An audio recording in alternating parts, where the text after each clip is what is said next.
नीला समुंदर और आसमान अनंत तक फैला था। मैं एक लग्जरी क्रूज जहाज पर डेक चेयर पर लेटा था, चश्मा पहने हवा का मजा ले रहा था। सेमेस्टर आखिरकार खत्म हो गया था और ये सब स्वर्ग जैसा लग रहा था। मेरे सामने मेरे क्लासमेट्स स्विम सूट में पूल में मस्ती कर रहे थे। हमारी क्लास में 37 स्टूडेंट्स थे और मैं अकेला लड़का था। हमारी क्लास एडवाइजर भी एक जवान लड़की थी और किसी तरह पूरे स्कूल की 3 सबसे लोकप्रिय लड़कियां मेरी क्लास में ही थीं। मैंने नजर घुमाई तो सू किन गयाओ दिखी, वो अमीर और स्टाइलिश लड़की जो पूल के किनारे बैठी थी। उसके लंबे पैर पानी में डूबे हुए थे। वो बिल्कुल शांत और खूबसूरत लग रही थी। उसका पूरा परिवार इस ट्रिप का खर्चा उठा चुका था। पास ही चू युफेई धूप में हंसते हुए वाटर वॉलीबॉल खेल रहा था। वो मेरी एक्स गर्लफ्रेंड थी। हमने इसलिए ब्रेकअप किया था क्योंकि उसने कहा था कि मैं उसे वो भविष्य नहीं दे सकता जो वो चाहती थी। इसीलिए मैं लगभग यहां आने ही वाला नहीं था। उसे फिर से देखना अजीब सा लगा। फिर वहां बाई नियन था, मेरा सबसे अच्छा दोस्त, जो जूस पीते हुए रेलिंग से टेक लगा रखा था। उसने मुस्कुराते हुए मेरा गिलास उठाया। वही था जिसने मुझे मनाया था आने के लिए। सब लड़कियां स्विमसूट पहन रही थीं, उसने कहा। क्या तुम सच में नहीं आ रहे? बस इतना ही कहा था।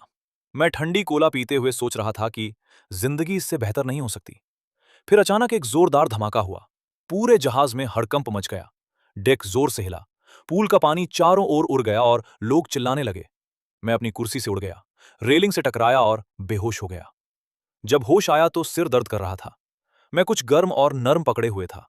मैंने अपनी आंखें खोलीं और अपने आसपास घना, अजीब जंगल देखा। मैं एक रेतीले समुद्र तट पर पड़ा था। मेरी बाहों में था सू किन गयाओ स्विम सूट में थी, जो आधा उतर चुका था।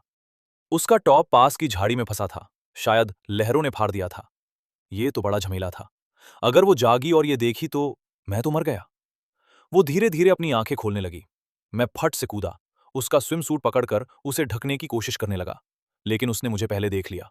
वो चिल्लाई, रुक, मैंने कुछ नहीं किया। मैं बोला, तुम्हारा स्विम सूट खुद ही उतर गया था। मैं तो बस मदद कर रहा था। वो कांपती हुई सी मुड़ी रही। मैं मुड़ा और स्विम सूट उसे फेंक दिया। पीछे से मैंने सुना कि वो उसे पहन रही है। मैं सांस छोड़ी। मैं चारों तरफ देखा। मेरी क्लास की सारी 36 लड़कियां बीच पर पड़ी थीं, भीगी हुई और बेहोश। हमारी टीचर मिस चुन टोंग भी वहीं थीं। एक औरत भी थी जिसे मैं नहीं जानता था। लंबे काले बाल, खूबसूरत चेहरा, काले फिटिंग आउटफिट में स्विमसूट नहीं पहने थी। एक एक करके लड़कियां उठने लगीं। घबराहट तेजी से फैल गई। उन्हें एहसास हुआ कि हम किसी जंगली, अनजान जगह पर हैं और ज्यादातर के कपड़े लगभग नहीं थे। कुछ तो पूरी तरह से स्विमसूट खो चुकी थीं। जब उन्होंने मुझे देखा, जो वहां खड़ा इकलौता लड़का था, शर्मिंदगी डर से भी ज्यादा गहरी लगी उन्हें। मुझे लगा जैसे चिड़ियाघर में कोई जानवर हूं और दर्जनों निगाहें मुझ पर टिकी हैं। फिर एक ठंडी आवाज हमारे दिमाग में गूंजने लगी। जंगल के जमाने में आपका स्वागत है। आप अरबों बचने वालों में से एक हैं। अब से आपका मकसद है बचना, अपनी जनजाति को बढ़ाना और इस जमीन का सामना करना। हर किसी को एक पेशा मिलेगा।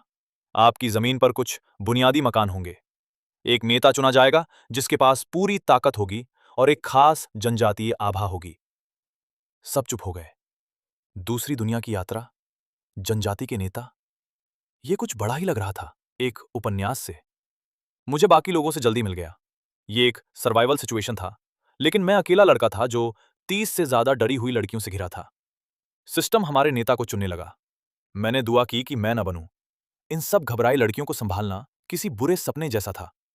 फिर सिस्टम बोला, न्यूबी ट्राइब नंबर 749 का नेता लिन शिंग है। ट्राइब का aura SSS level growth and prosperity. हाँ, वो मैं ही था। सिस्टम ने मुझे मेरा ऑरा इफेक्ट दिखाया। मेरा चार्म 30% बढ़ जाएगा। मेरा शरीर मजबूत होगा और हर जब भी मैं परिवार बनाता, मुझे साथी की खासियत के हिसाब से कोई ना कोई इनाम मिलता। कबीले की आबादी जल्दी बढ़ती, गर्भधारण सिर्फ 1 महीने का होता और मेरे बच्चे खास ताकतें विरासत में पाते। ओह, और सिस्टम ने यह भी बताया कि कबीले में अकेला पुरुष होने के नाते मेरा फर्ज है परिवार को आगे बढ़ाना। मैं ठिठक गया। क्या यह सिस्टम सच में मुझसे कह रहा था कि मैं अपनी क्लासमेट्स के साथ ऐसा करूं? सच कहूं तो मुझे यह आइडिया बिल्कुल बुरा नहीं लगा। 3 स्कूल की खूबसूरत लड़कियां थीं और बाकी भी काफी अच्छी दिखती थीं। लेकिन क्या वे असल में तुम इससे सहमत हो? उनमें से ज्यादातर हैरानी की बात है कि जल्दी ही शांत हो गए थे। पता चला कि वे सब अपने हॉस्टल में फैंटेसी उपन्यास पढ़ रहे थे, इसलिए दूसरे दुनिया में पहुंचने वाली बात उनके लिए इतनी अजीब नहीं थी। बाई नियान पहले आई, गंभीर दिख रही थी। तुम्हें नेता चुना गया है। उम्मीद है तुम जिम्मेदारी लोगे। मैं तुम्हारी मदद करूंगी सब संभालने में। कई और लड़कियों ने भी मेरी तारीफ में आवाज उठाई। क्लास में अकेले लड़के होने के नाते मैं हमेशा सबके साथ अच्छे से घुल मिल गया था। फिर गू शिनरान, वो लड़की जो सबसे समझदार लड़के ने धीरे से बोला, अरे, क्या किसी ने सच में देखा कि हमारी खास ताकत क्या करती है? लेकिन किसी ने ध्यान नहीं दिया। सब मिस चुन को सांत्वना दे रहे थे जो रो रही थी, क्योंकि उसे अभी अभी फुल टाइम टीचिंग जॉब मिल गई थी। और ये सब होने से पहले मैंने अपनी ताकत का पैनल खोला और उन्हें दिखाया। बीच पे सन्नाटा छा गया। फिर अचानक हड़कंप मच गया।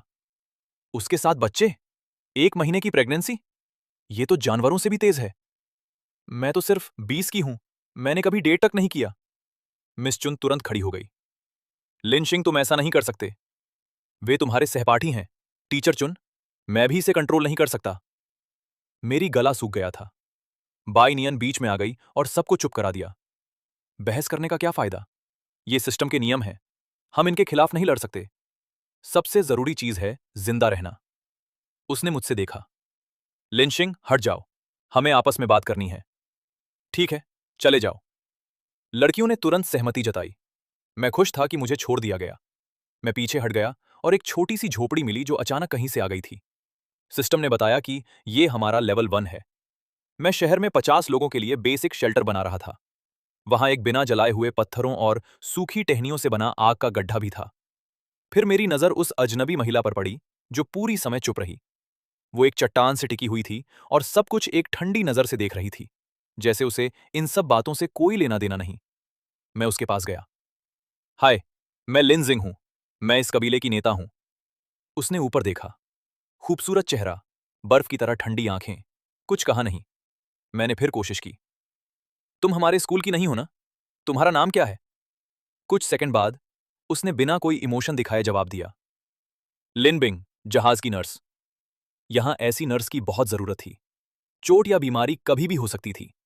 मैं और पूछने ही वाला था कि बाई नियन ने मुझे वापस बुला लिया। लड़कियां अपनी बात खत्म कर चुकी थीं। वो साथ में खड़ी थीं, चेहरे लाल थे लेकिन हिम्मत से भरे हुए। बाई नियन ने उनकी तरफ से बोला, हम सब ने इस बारे में बात की है। हम में से कुछ लोगों ने इस तरह की कहानियां पढ़ी हैं। एक आदमी और उसकी कई साथी। यकीन करना मुश्किल है लेकिन हम समझते हैं। मैं हैरान रह गया। वो मेरी सोच से कहीं ज्यादा उदार था। लेकिन उसने तेजी से कहा, हम असली इंसान हैं, किरदार नहीं। हमारे भी जज्बात होते हैं। यहां कुछ लड़कियों के बॉयफ्रेंड हैं, कुछ पारंपरिक हैं। तुम्हें अपनी ताकत का गलत इस्तेमाल करने का हक नहीं है। अगर तुमने कभी हमारा फायदा उठाने की कोशिश की तो हम लड़ाई करेंगे। एक लड़की चिल्लाई, मैं नहीं करूंगी, वादा करती हूं। मैंने जल्दी से कहा। बाई नियन ने सिर हिलाया। हम ये भी जानते हैं कि एसएसएस लेवल की क्षमता जिंदगी बचाने में मायने रखती है। तो हमारी ये फैसला है, पूरी आजादी। जो भी लड़की तुम्हारी पार्टनर बनना चाहे वो आगे आ सकती है। जो नहीं, उन्हें कभी मजबूर मत करो। तुम हमें सम्मान से पेश आओ। मैंने गंभीरता से कहा। समूह में राहत फैल गई। बाय नियन लड़कियों की तरफ मुड़ी। तो कौन आगे बढ़ने को तैयार है? कोई हिला नहीं। मैं अपनी खुद की आकर्षण क्षमता पर शक करने लगा। मैं कम से कम 10 में से 8 था। क्या किसी को भी कोई दिलचस्पी नहीं थी? फिर बाय नियन खुद सबसे पहले आगे बढ़ी। उसका चेहरा लाल हो गया, पूरी तरह से लाल हो गई। उसका ब्लश गर्दन तक नीचे उतर आया था। दूसरी थी चू यू फेई, मेरी एक्स गर्लफ्रेंड और स्कूल की एक खूबसूरत लड़की। तीसरी थी हमारी क्लास रिप्रेजेंटेटिव, ये शिनेर, एक शांत लड़की जो चश्मा पहनती थी और उसके 2 पोनी टेल्स थे। मैं तीनों लड़कियों को हैरानी से घूरता रहा। मेरी ऑरा की वजह से मैं उनके मेरे बारे में क्या महसूस कर रही हैं, ये समझ सकता था। बाय नियन ने 90 पॉइंट्स दिए, चू योफेई ने 80 और ये शिनेर ने 70। बाय नियन का चेहरा पूरी तरह से लाल हो चुका था। वो आमतौर पर इतनी बेफिक्र और निडर होती थी, इसलिए उसे इतनी शर्मीली देखकर मैं हैरान रह गया।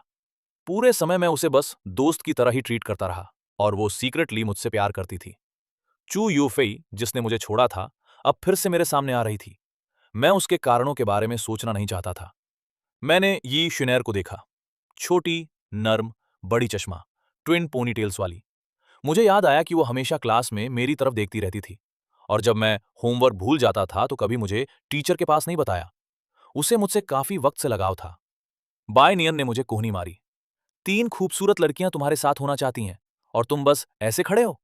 लेकिन तुमको तय करना है कौन पहले जाएगा, वरना हम लॉटरी करेंगे। मैंने बायनियन को ध्यान से देखा और महसूस किया कि वो कितनी खूबसूरत है। उसकी चमकदार आंखें, उसका आत्मविश्वासी अंदाज। अब तक मैंने ये कैसे नहीं देखा? ये शिनेर ने साफ अपनी सारी हिम्मत जुटाकर आगे बढ़ा था। अगर मैं उसे नहीं चुनता तो शायद वो रो देती, लेकिन अगर मैं बायनियन को छोड़ देता तो वो भी खुश नहीं होती। तुम दोनों लॉटरी करो, मैंने कहा। फिर मैंने चू यूफेई को देखा और मेरा मिजाज ठंडा हो गया। छोड़ो चू यूफेई, सिर्फ ये दोनों। उसकी गाल से एक आंसू बह निकला।